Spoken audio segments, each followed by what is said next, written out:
You know, as climate activists, and we all are climate activists, right? We need peace.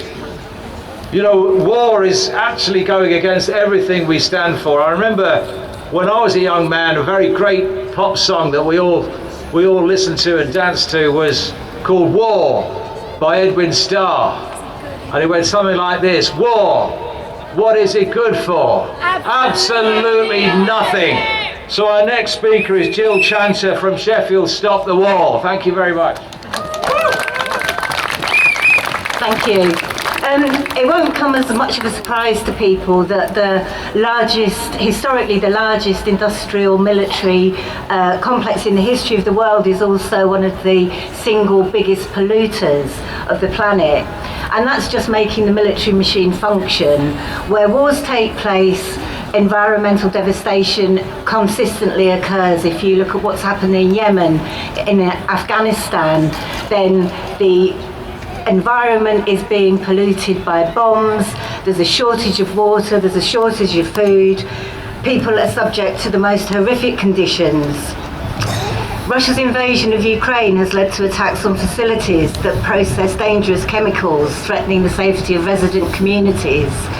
NATO's provocation is contributing to the problem and is no solution. But war plays a really important function for our rulers.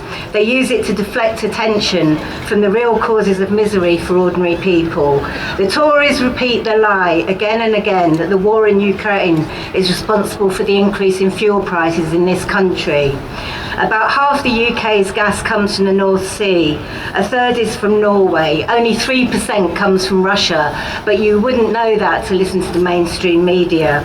The cost of living crisis is also presented as inevitable, with the Tories blaming the war, the pandemic, and even workers striking for a living wage. They lie again and again and say there's no money, yet UK military spending was £50 billion last year.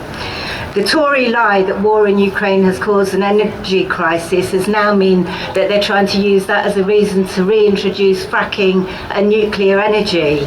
But these aren't serious solutions. Not only will they take about 10 years to come into production, but they're dangerous and unsafe solutions.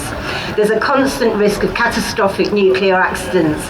We've already seen nuclear reactors melt down in the past decade or so. Our rulers don't care about affordable fuel. This is an ideological attempt to drive back the gains made by the climate movement, and it suits their relentless drive to war. Nuclear energy is integral to the drive to build more nuclear weapons. War creates climate disaster, human misery, but it also creates massive profits for our rulers. We cannot look to the corrupt, self-serving leaders of the world for a solution. Warfare, economic collapse, climate change are all connected and caused by the same rotten system that we live under. The fight against climate change must also be a fight against war, and fundamentally a fight to change the system. Thank you.